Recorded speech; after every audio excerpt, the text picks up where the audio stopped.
அனைவருக்கும் வணக்கம். எல்லாரும் எப்படி இருக்கீங்க? நாங்க ரொம்பவே நல்லா இருக்கோம். இன்னைக்கு வந்துட்டு என்ன சமைக்க போறோம் அப்படின்னா, சிம்பிளா வந்துட்டு சுட சுட சாப்பாடு, கத்திரிக்காய் தொக்கு. அதானே, கத்திரிக்காய் தொக்கு வைக்க போறோம். வாங்க நம்ம வீட்டு ஸ்டைல எப்படி வைக்கிறதுன்னு பார்க்கலாம். வாங்க வீடியோக்குள்ள போகலாம். அதுக்கு முன்னாடி இந்த நாள் இனிய நாளாக எல்லாருக்குமே வாழ்த்துக்கள். வாங்க வீடியோக்குள்ள போலாமா? நல்லா ஹெவியா ஆட்டு தலையா.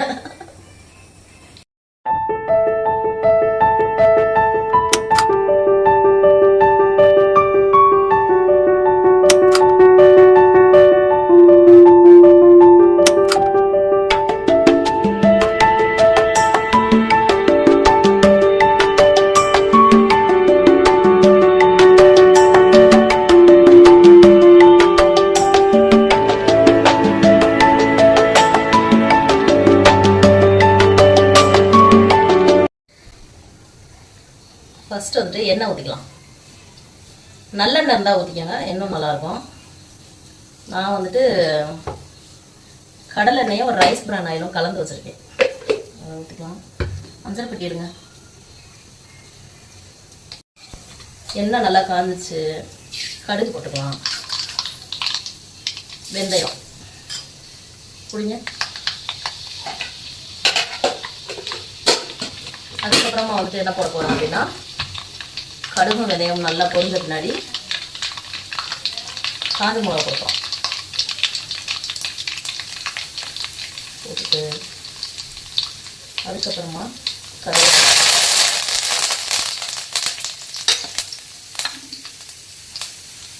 அதுக்கப்புறமா சாப் பண்ணி வச்சு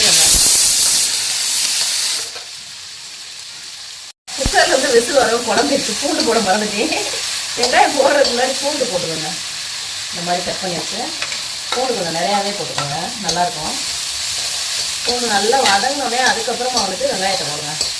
நான் வந்து மறந்துட்டு முன்னாடி வெங்காயம் போட்டேன், அதனால் ஒன்றும் தப்பு இல்லை. ரெண்டும் சேர்ந்து நல்லா வதங்கினோடனே நம்ம வந்துட்டு குட்டி குட்டியாக கட் பண்ணி வச்சுருக்கா கத்திரிக்காயை போட்டோம். உருளைக்கிழங்கு வறுவலுக்கு கட் பண்ணி வச்சுப்போம்ல, அந்த மாதிரி இந்த தண்ணிலாம் வடிகட்டி கொடுத்துருவோம். அந்த இதெல்லாம் ஸ்டெயினில் அந்த இதில் ரெண்டும் நல்லா வதங்கி எடுத்தோம். பூண்டு வெங்காயமும் நல்லா வதங்கி வந்துச்சு. இப்போ நம்ம கத்திரிக்காய் போட்டோம்.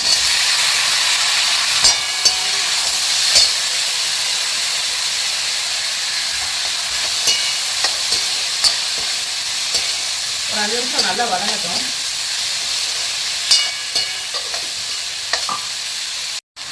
கத்திரிக்காய் எண்ணெயிலே நல்லா 5 நிமிஷத்துக்கு மேலே வதங்கி வந்துருச்சு, வதங்கி சுருண்டு வந்துருச்சு. இந்த ஸ்டேஜில் நம்ம சாப் பண்ணி வச்சுக்க தக்காளி கொஞ்சம் நிறையாவே போட்டுக்கலாம். தக்காளி போட்டுக்குவேன். ஒரு 3 பச்சை மிளகா,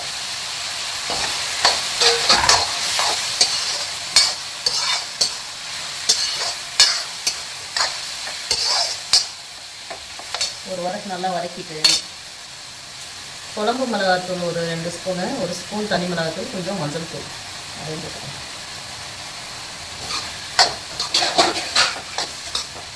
எல்லாத்தையும் சேர்த்து நல்லா கிளறிட்டு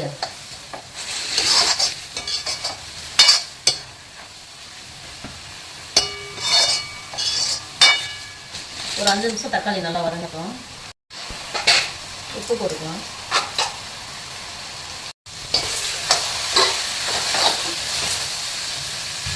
தக்காளி நல்லா வதங்கி வந்துச்சு. இந்த ஸ்டேஜில் புளி ஊற்றிக்கலாம்.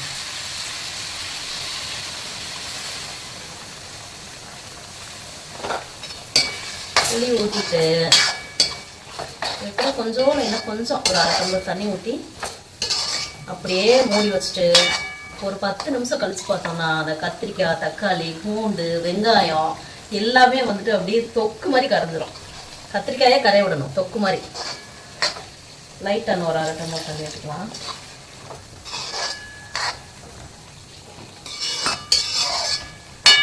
பார்க்கும்போதே நல்லா இருக்குல்ல? இன்னும் கொஞ்சம் கூட தண்ணி கொடு. 1 டம்ளர் தண்ணியை ஊற்றிருக்கேன். நல்லா கொதி வந்தோடனே சிம்மில் வச்சுட்டு ஒரு 10 நிமிஷம் 15 நிமிஷம் கூட ஆகட்டும், பரவாயில்ல. சிம்மில் வச்சுட்டு நல்லா எண்ணெய் பிரிஞ்சு தொக்கு மாதிரி வர வரையும் வெயிட் பண்ணலாம் நம்ம. அது வரைக்கும் ஒரு சிறிய இடைவேளை. சிறிய பிரேக். இன்னைக்கு வந்து நாங்கள் சாப்பாடு குக்கரில் வச்சிட்டோம். ஏன்னா வந்துட்டு வழக்கம் போல் இன்னைக்கு அம்மிக்கு லீவுனால எந்திரிச்சது லேட்டு, காலையில் சாப்பிட்டது லேட்டு, எல்லாமே லேட்டு. அதனால வந்துட்டு இப்போ வந்து வடிக்க வேண்டாம், குக்கர்லேயே வச்சுக்கலாம் அப்படின்னு சொல்லிட்டு சாப்பாடு குக்கர்லேயே வச்சாச்சு. வேறு சைடிஸ் எதுவுமே பண்ணலை இன்னைக்கு. வெறும் ஒயிட் ரைஸு, வெறும் கத்திரிக்காய் தொக்கு, அது மட்டும் தான் சாப்பிட போகிறோம். இதே மாதிரி நீங்களும் வச்சு பாருங்க, அப்படியே அமிர்தமாக இருக்கும். நம்ம வீட்டு ஸ்டைல் கத்திரிக்காய் தொக்கு சூப்பராக இருக்கும். இதே மாதிரி வச்சு பார்த்துட்டு வீடியோ பார்க்குற யாருமே வந்துட்டு லைக்கும் போடாதீங்க, கமெண்ட்டும் பண்ணாதீங்க. எதுவுமே பண்ணாமல் பார்த்துட்டு அப்படியே அமைதியாக இருந்துட்டுங்க. பார்த்துட்டு லைக் போடுங்கப்பா, கமெண்ட் பண்ணுங்க. நல்லா கொதி வந்துருச்சு, சிம்மில் வச்சுக்கலாம். ஒரு 15 நிமிஷம் கழிச்சு வரேன். இப்போ வந்துட்டு 15 நிமிடங்கள் ஆகிவிட்டது. நம்ம ஓப்பன் பண்ணியாச்சு. ஓரளவுக்கு கத்திரிக்காய் எல்லாம் நல்லா கறந்து வந்துருச்சு. பூண்டு, கத்திரிக்காய், வெங்காயம், தக்காளி எல்லாமே நல்லா கறந்து வந்துருச்சு. வெங்காயத்தோட தக்காளி மட்டும் கொஞ்சம் தூக்கலாக போட்டுக்கணும், அப்போ அந்த தொக்குக்கு நல்லா இருக்கும். இதை பார்த்தா உங்களுக்கு தெரியும் எந்த அளவுக்கு கறந்து வந்திருக்கு அப்படின்ட்டு. அப்படியே பூண்டு, கத்திரிக்காய், தக்காளியோடு அப்படியே பிசைஞ்சு சுட சுட சாதத்தில் சாப்பிட்டோன்னு வைங்களேன், அப்படி ஒரு டேஸ்ட்டாக இருக்கும். எதுக்கு பேக் கேமராவில் காமிச்சேன்னா அப்போ தான் நல்லா தெரியும் அப்படின்னு சொல்லி காமிச்சு. ஓகே, இப்போ நம்ம இந்த ஸ்டேஜில் அடுப்பு ஆஃப் பண்ணிக்கலாம். இது வந்துட்டு புளி சாதம், லெமன் ரைஸு அதுக்குமே சூப்பராக இருக்கும். ஒயிட் ரைஸும் சூப்பராக இருக்கும். நம்ம சாப்பிட்டு பார்த்துக்கலாமா எப்படி இருக்குது அப்படின்னு சொல்லிட்டு சாப்பாடு போட்டு வந்துடுறேன். சாப்பாடு ரெடி ஆயிடுச்சு. தொக்கு கொஞ்சமாக எடுத்து வச்சுட்டு நம்ம சாப்பிட்டு பார்த்துக்கலாம். இந்த பூண்டு, கத்திரிக்காய், வெங்காயம், தக்காளி எல்லாத்தோடு எடுத்து அப்படியே சாப்பிட்ணும்.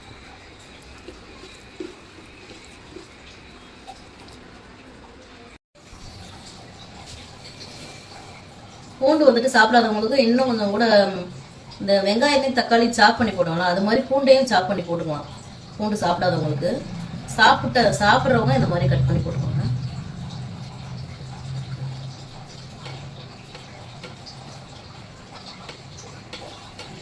கத்திரிக்காய் சாப்பிடாதவங்களுக்குலாம் அந்த மாதிரி வந்துட்டு காயை வந்துட்டு மையா கரையை வச்சு கொடுத்துட்டிங்கன்னா சூப்பராக சாப்பிட்ருவாங்க. இந்த மாதிரி பூண்டையும் சாப் பண்ணி போட்டுருங்க. சூப்பராக இருக்கு. நான் போய் சாப்பிட போகிறேன். நமக்கு சோறு தான் முக்கியம். நான் போய் சாப்பிட்டு போகிறேன். நீங்களும் இதே மாதிரி பண்ணி பார்த்துட்டு எப்படி இருந்துச்சு அப்படின்னு சொல்லி கமெண்ட் பண்ணுங்கள். வீடியோ பிடிச்சிருந்தா மறுபடியும் இன்னொரு வீடியோ போடவே பார்க்க வாங்க. இந்த நாள் இனிய நாளாக எல்லாருக்குமே வாழ்த்துக்கள். மீண்டும் ஒரு வீடியோவில் பார்க்கலாம். டாடா.